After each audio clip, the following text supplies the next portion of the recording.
बिस्मिल्लाहिर्रहमानिर्रहीम।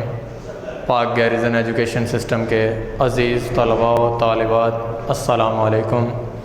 स्टूडेंट, आज हम 9th क्लास की फ़िज़िक्स का चैप्टर नंबर 3 और लेक्चर नंबर 12 जो है उसको डिस्कस करेंगे।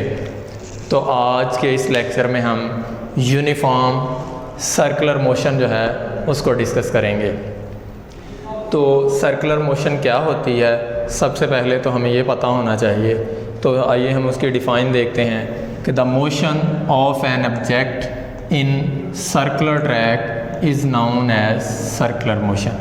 किसी भी ऑब्जेक्ट की सर्कुलर ट्रैक के अंदर जो मोशन होती है उसे सर्कुलर मोशन कहते हैं। The motion of an object in circular track is known as circular motion.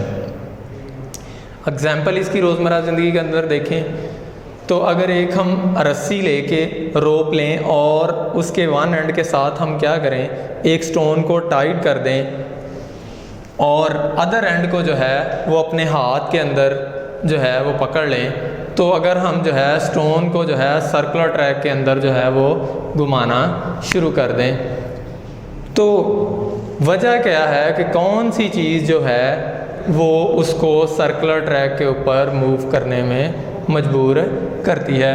तो वो भी आज हम फाइंड आउट करेंगे। तो अब ये हमारे पास एक स्टोन था, उसको हमने एक स्ट्रिंग के साथ अटैच कर दिया, उसके वन एंड के साथ उसको टाइट कर दिया और अदर एंड जो है स्ट्रिंग का उसको अपने हैंड्स के अंदर जो है वो पकड़ने के बाद हमने स्ट्रिंग को क्या करवाना शुरू कर दिया, स्टोन को जो है वो मूव करवाना शुरू कर दिया। तो स्टोन जो है वो सर्कुलर ट्रैक के अंदर उसने मोशन कर दी। तो फिर इस तरह से जो उसकी मोशन थी वो क्या होगी, सर्कुलर मोशन होगी सर्कुलर ट्रैक के ऊपर। तो जो सर्कुलर ट्रैक के ऊपर मोशन होगी सर्कुलर उसकी, उसको हम क्या कहेंगे, सर्कुलर मोशन। अब देखें कि अगर रोज़मर्रा लाइफ के अंदर देखें कि बॉडी, आपने दूसरे चैप्टर में भी ये पढ़ा था कि बॉडी की टेंडेंसी होती है कि वो अपनी मोशन को जो है ड्यू टू इनर्शिया जो है वो स्ट्रेट लाइन में मूव करने की कोशिश करता है। लीनियर मोशन आपने पढ़ी थी, इसी तरह इस चैप्टर के अंदर आपने इनर्शिया पढ़ा था कि इनर्शिया की वजह से बॉडी की टेंडेंसी होती है कि वो अपनी मोशन को कंटिन्यू रखती है स्ट्रेट लाइन के अंदर, या अगर वो यूनिफॉर्मली मूव कर रही है तो वो यूनिफॉर्मली उसको मूव करती रहेगी जब तक उसके ऊपर कोई नेट फोर्स अमल नहीं करती। तो यहाँ पे जो है वो इनर्शिया की वजह से जो स्टोन है वो तो अपनी मोशन को स्ट्रेट लाइन में जारी रखना चाहता है, लेकिन कौन सी चीज़ जो है वो उसको जो है वो सर्कुलर ट्रैक के ऊपर मोशन करवाती है। तो इसको ज़रा हम डिस्कस करते हैं। अब फ़र्ज़ किया स्टोन का मास m था और उसकी जिस वेलोसिटी के साथ वो स्ट्रेट लाइन में इनर्शिया की वजह से वो मूव कर रहा था वो वेलोसिटी v थी, लेकिन इस मास और वो जो हमने जो स्ट्रिंग है, ये स्ट्रिंग जो है ये इस मास के ऊपर जो है वो कोई ना कोई फोर्स लगा रहा है जो इसको जो है सेंटर की तरफ जो है वो पुल करती है, सेंटर की तरफ मजबूर कर रही है। और ये जो फोर्स होती है ये टेंशन के इक्वल होती है, और टेंशन जो स्ट्रिंग के अंदर जो है, क्योंकि मास जो है वो आउटवर्ड डायरेक्शन में मूव करने की कोशिश करता है लेकिन स्ट्रिंग इसको इनवर्ड डायरेक्शन में मूव करवाती है। तो ये जो फोर्स होगी टेंशन की जो परपेंडिकुलरली लग रही है किसके ऊपर, किसके साथ, मोशन ऑफ द वो जो स्टोन है या मोशन ऑफ द बॉडी के ऊपर जो परपेंडिकुलरली फोर्स लग रही है टेंशन की, ये बॉडी को जो है वो हर पॉइंट के ऊपर जो है वो सर्कुलर ट्रैक के अंदर मूव करने की जो है वो मूव करने पर मजबूर करती है। अब देखें, अब यही बॉडी जो है फ़र्ज़ करें इस पॉइंट के ऊपर आ जाती है, मास जो है इस पॉइंट के ऊपर, तो बॉडी जो है वो अपनी वेलोसिटी मोशन को स्ट्रेट लाइन में जो है इनर्शिया की वजह से कंटिन्यू करना चाहती है, लेकिन इसके ऊपर जो सेंट्रीपिटल फोर्स जो है tension T in the string जो लगा रहा है वो इस बॉडी को इनवर्ड डायरेक्शन में क्या कर रही है, अपने मरकज़ की तरफ उसको स्ट्रेच करती है, खींच रही है, जिसकी वजह से हर पॉइंट के ऊपर जो है बॉडी क्या कर रही है, वो अपनी डायरेक्शन ऑफ मोशन को क्या कर रही है, चेंज कर रही है। इसी तरह तो लिहाजा बॉडी यूनिफॉर्मली जो है वो सर्कुलर ट्रैक के ऊपर फिर मूव करना शुरू हो गई। और ये जो फोर्स थी, जो सीकिंग फोर्स है, जो परपेंडिकुलरली लग रही है किसके ऊपर, मोशन ऑफ द बॉडी के ऊपर परपेंडिकुलरली अप्लाई हो रही है, वो जो फोर्स है उसको हमने सेंट्रीपिटल फोर्स का नाम दे दिया। और ये सेंट्रीपिटल फोर्स जो होती है ये टेंशन टी के इक्वल होती है। इस तरह जो है वो मोशन जो है वो स्ट्रेट लाइन में मूव करने की बजाय सर्कुलर ट्रैक के ऊपर जो है वो मोशन को जारी रखता है। तो ये अब क्लियर हो चुका होगा उम्मीद है कि सर्कुलर मोशन क्या होती है। Motion of an object in circular track is known as circular motion. तो circular motion of stone tied with string, इसकी एग्जांपल हम लेते हैं। तो अब हमने ये भी बात पढ़ ली कि क्या वजह है कि स्टोन तो सीधी लाइन में मूव, स्ट्रेट लाइन में मूव करना चाहता था इनर्शिया की वजह से, तो कौन सी चीज़ जो थी वो उसको मूव करवा रही थी सर्कुलर ट्रैक के अंदर। तो ये हमें पता चल गया कि टेंशन टी जो थी स्ट्रिंग के अंदर मौजूद थी, जो एक्टिंग कर रही थी perpendicular to the motion of the body, और वो टेंशन की जो फोर्स थी उसे सेंट्रीपिटल फोर्स का नाम दे दिया गया। अब सेंट्रीपिटल फोर्स की बात करते हैं तो सेंट्रीपिटल फोर्स क्या है। अब सेंट्रीपिटल फोर्स जो होती है ये एक फोर्स ही होती है। Centripetal force is the force, एक फोर्स है दैट कीप ए बॉडी, जो एक बॉडी को बांधे रखती है to move in circular path, कि वो सर्कुलर पाथ में मूव कर सके। इसकी भी वही एग्जांपल है, दोबारा हम उसी एग्जांपल को जो है वो डिस्कस करते हैं। Circular motion of stone tied with string, circular motion of stone, stone की circular motion tied with the string, जिसको स्ट्रिंग के साथ बांधा गया है, उसकी सर्कुलर मोशन जो है वो सेंट्रीपिटल फोर्स की वजह से है। लिहाजा सेंट्रीपिटल फोर्स क्या फिर हुई, एक फोर्स है जो कीप रखती है बॉडी को कि वो मूव करे सर्कुलर ट्रैक के अंदर, वो मूव करे सर्कुलर ट्रैक के अंदर। तो सर्कुलर मोशन ऑफ, तो दोबारा एक दफ़ा इस फिर एग्जांपल को डिस्कस करते हैं। देख, क्योंकि बॉडी जो है वो मैंने पीछे भी यही पढ़ाया था कि वो इनर्शिया की वजह से स्ट्रेट लाइन में मूव करना चाहती है, लेकिन जब उसके ऊपर जो है स्टोन जिसके साथ उसको बांधा होता है वो इनवर्ड डायरेक्शन में उसको क्या कर रहा होता है, उसके ऊपर फोर्स लगा रहा होता है टेंशन टी की, और वो जो परपेंडिकुलर फोर्स लगा रहा होता है उस फोर्स को हम नाम देते हैं सेंट्रीपिटल फोर्स का। ये हर पॉइंट के ऊपर डायरेक्शन ऑफ मोशन जो होती है बॉडी की को, उसको क्या करती है, चेंज करता है, ताकि बॉडी जो है वो सर्कुलर ट्रैक के ऊपर, फॉर एग्जांपल इस पॉइंट के ऊपर था, इस पॉइंट के ऊपर भी बॉडी जो है वो स्ट्रेट लाइन में मूव करना चाहती थी टेंजेंटली, तो बॉडी को उसने क्या किया, उसके ऊपर फोर्स अप्लाई की और बॉडी को जो है वो अपने मरकज़ की तरफ खींचा, तो फिर बॉडी जो है वो सर्कुलर ट्रैक के ऊपर जो है वो अगेन एंड अगेन अपनी डायरेक्शन ऑफ मोशन को चेंज करती गई और वो सर्कुलर ट्रैक के अंदर मूव करती रही। क्योंकि यूनिफॉर्म स्पीड से बॉडी जो है मूव करती है, उसकी वेलोसिटी चेंज नहीं होती, लेकिन जब वो मोशन करेगी तो वो सर्कुलर ट्रैक के ऊपर उसकी मोशन जो है वो इसलिए होगी क्योंकि डायरेक्शन ऑफ मोशन जो है उसको जो सेंट्रीपिटल फोर्स है वो अगेन एंड अगेन चेंज करती रहेगी। इसी तरह आप बात करते हैं आगे बात, अगर यही जो है स्ट्रिंग जो है अगर तो ये मजबूत है तो बॉडी जो है वो सर्कुलर ट्रैक के ऊपर मूव करती रहेगी, लेकिन अगर जो है धागा थोड़ा सा भी जो है वो कमज़ोर होता है तो बॉडी जो है वो मोशन करती हुई धागा टूट जाता है और ये बॉडी जो थी वो टेंजेंटली जो है वो फॉल करती है। क्योंकि हमने पढ़ा है कि बॉडी जो है प्रीवियस लेक्चरों में जो है कि बॉडी जो है उसमें इनर्शिया की वजह से ये टेंडेंसी होती है कि वो स्ट्रेट लाइन में, तो लिहाजा वो रेडियस के पर टेंजेंट बनाते हुए सीधा नीचे फॉल कर जाती है। तो इसी तरह अब हम जो है एक्सप्लेनेशन देखते हैं। हमने कंसिडर कर लिया कि एक बॉडी है जिसका मास m है और वो मूव कर रही है वेलोसिटी v के साथ इन सर्कुलर ट्रैक के ऊपर v वेलोसिटी के साथ, और कौन सा सर्कुलर ट्रैक जिसका रेडियस जो है वो r है, उस सर्कुलर ट्रैक के ऊपर बॉडी जो है वो मूव कर रही है। Consider a body of mass m, हमने कंसिडर कर लिया कि एक बॉडी जिसका मास m है वो मूव कर रही है विद वेलोसिटी v और ऑन ए सर्कुलर ट्रैक जिसका रेडियस r है, तो जो एक्सरेशन प्रोड्यूस होगा centripetal acceleration due to centripetal force, वो हमारे पास होगा AC is equal to v square over r. हमने न्यूटन के कानून के अकॉर्डिंग पढ़ा हुआ है कि फोर्स जो होती है मास इंटू सेंट्रीपिटल फोर्स जो है वो मास इंटू सेंट्रीपिटल एक्सेलरेशन के प्रोडक्ट के इक्वल होगी। तो हम यहाँ पे सेंट्रीपिटल एक्सेलरेशन की वैल्यू पुट कर देंगे v square over r AC की जगह। तो हमारे पास सेंट्रीपिटल फोर्स जो है mass square of velocity and reciprocal of R के इक्वल जो है आ जाएगी, क्योंकि सेंट्रीपिटल फोर्स जो है ये मास पे डिपेंड करती है और स्केयर ऑफ वेलोसिटी पे और रेसिप्रोकल ऑफ आर पे।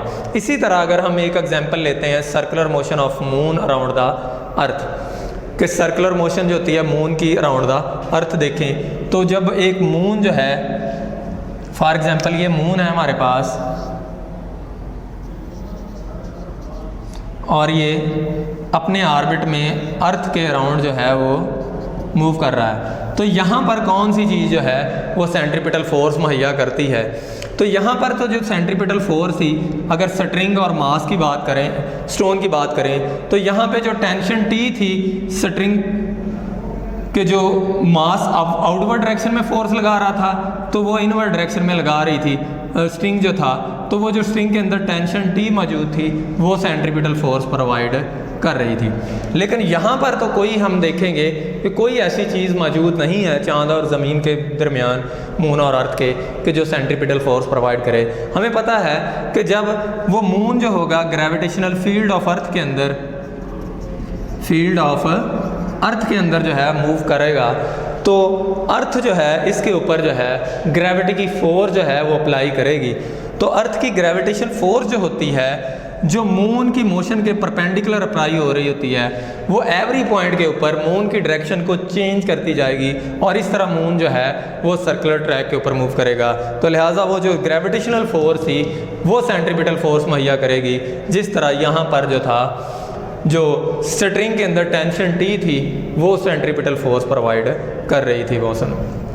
तो इस तरह उम्मीद करता हूँ कि ये दोनों एग्जाम्पल से क्लियर हो चुका होगा कि सेंट्रीपिटल फोर्स जो होती है एक फोर्स होती है जो बॉडी को कंटिन्यूसली जो है वो कीप करती है कि वो मूव करे सर्कुलर ट्रैक के ऊपर। अब हम याद रखें कि न्यूटन के थर्ड लॉ के मुताबिक अगर हम देखें तो हर एक्शन का एक रिएक्शन ज़रूर होता है।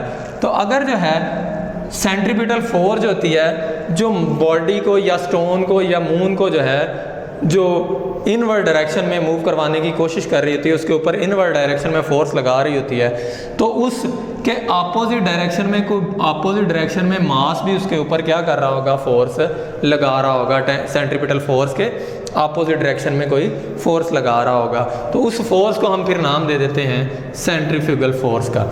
यानी कि न्यूटन के कानून के मुताबिक हमने पढ़ा है कि every action has reaction, her action का एक रिएक्शन होता है। तो लिहाजा जब सेंट्रीपिटल फोर्स बॉडी को इनवर्ड डायरेक्शन में फोर्स अप्लाई कर रही होती है या टेंशन T जो है स्ट्रिंग के में मौजूद होती है वो बॉडी के ऊपर इनवर्ड डायरेक्शन में फोर्स लगा रही होती है, तो उसके अपोजिट डायरेक्शन में जो होता है मास या वेट जो होता है बॉडी का वो आउटवर्ड डायरेक्शन में फोर्स लगा रहा होता है। तो एक्शन एंड रिएक्शन जो होते हैं, तो यहाँ पे सेंट्रीफ्यूगल फोर्स जो है वो भी एक सेंट्रीपिटल रिएक्शन है, यानी कि वो सेंट्रीपिटल फोर्स का एक रिएक्शन है, हर एक्शन का एक रिएक्शन है। तो लिहाजा इसी तरह सेंट्रीपिटल फोर्स का भी एक सेंट्रीपिटल रिएक्शन होता है जो फिर स्ट्रिंग को क्या करता है, पुल करता है आउटवर्ड डायरेक्शन के अंदर। उसको हम क्या कहते हैं, सेंट्रीफ्यूगल फोर्स। इसकी एग्जांपल देख लें सेंट्रीफ्यूगल फोर्स की। अगर आपने वॉशिंग मशीन स्पिनर देखा हो या क्रीम सेपरेटर देख लें,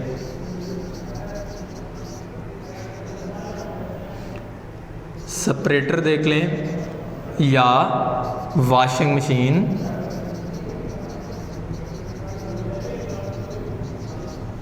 ड्रायर की बात करें तो वॉशिंग मशीन ड्रायर जो होता है, इसके जब ये अपने एक्सेस के गिर्द ये रोटेट कर रहा होता है तो इसकी वाल्स के अंदर यहाँ पे छोटे छोटे सुराख होते हैं।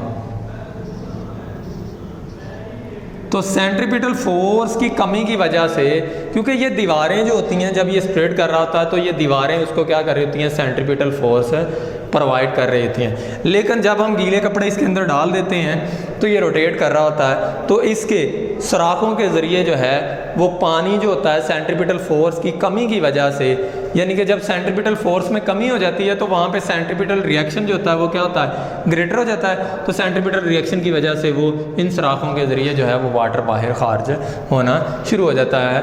एक दफ़ा रिव्यू हम अपने लेक्चर को करते हैं। सबसे पहले सर्कुलर मोशन क्या है? Motion of an object in circular track is known as circular motion. किसी भी ऑब्जेक्ट की सर्कुलर ट्रैक के अंदर मोशन को सर्कुलर मोशन कहते हैं। इसकी एग्जांपल जो है वो circular motion of stone tied with the string. इतना ही बेटा आपने शॉर्ट क्वेश्चन के तौर पे इसको लेना है। इसके बाद इसकी डायग्राम जो है वो आप मेंशन कर सकते हैं। उसके बाद आगे बात सेंट्रीपिटल फोर्स। सेंट्रीपिटल फोर्स क्या होती है? ये भी एक फोर्स होती है जो बॉडी को मूव करवाती है सर्कुलर ट्रैक में, वरना बॉडी तो जो है वो स्ट्रेट लाइन में मोशन करती है ड्यू टू इनर्शिया। तो एग्जांपल इसकी भी हम ले लेते हैं। Stone tied with the string, एक स्टोन जिसको टाइट किया गया स्ट्रिंग के साथ और मूव किया जा रहा है सर्कुलर मोशन में, सर्कुलर ट्रैक में।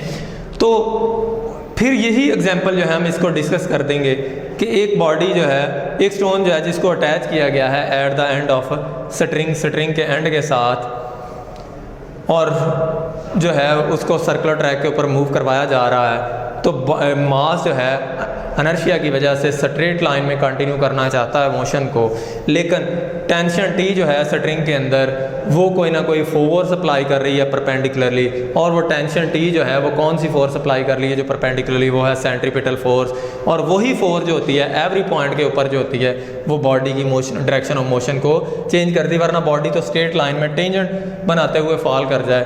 तो ये आपको वो भी बताइए एग्जाम्पल कि अगर जो है वो स्ट्रिंग जो है वो थोड़ा कमज़ोर हो तो बॉडी जो है वो टेंजेंट बनाते हुए फॉल कर जाएगी मोशन की डायरेक्शन के साथ। इसी तरह जो है अगर मून की एग्जांपल देख लें, दूसरी एग्जांपल आपने मून की लेनी है, तो मून जो है वो रिवॉल्व अराउंड द अर्थ, अर्थ के गिर्द जो है वो मूव कर रहा होता है, तो उसको जो अर्थ की ग्रेविटेशनल फोर्स होती है वो सेंट्रीपिटल फोर्स मुहैया करती है, इसलिए वो सर्कुलर ट्रैक के ऊपर। तो लिहाजा सेंट्रीपिटल फोर्स ही जो है ग्रेविटेशन फोर्स की जो प्रोवाइड की है वही उसको सर्कुलर ट्रैक के ऊपर मूव करवाती है। और इसकी एक्सप्लेनेशन आ गई। एक्सप्लेनेशन के बाद रिज़ल्ट आ गया।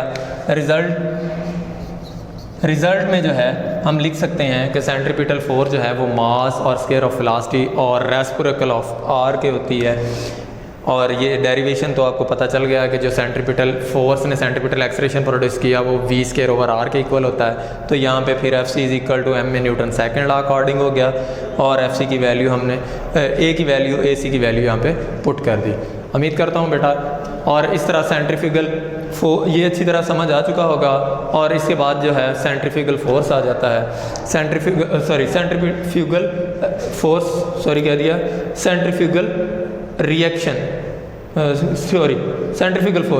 तो सेंट्रीफ्यूगल फोर्स क्या होती है? ये भी एक सेंट्रीपिटल रिएक्शन होता है जो स्ट्रिंग को आउटवर्ड डायरेक्शन में, यानी कि जहाँ पे सेंट्रीपिटल फोर्स अप्लाई होती है इसके अपोजिट डायरेक्शन में होता है, यानी कि हर एक्शन का एक रिएक्शन होता है। तो ये उम्मीद करता हूँ आज का लेक्चर आपको समझ आ चुका होगा। इंशाल्लाह मिलते हैं नेक्स्ट लेक्चर में। अल्लाह हाफिज़।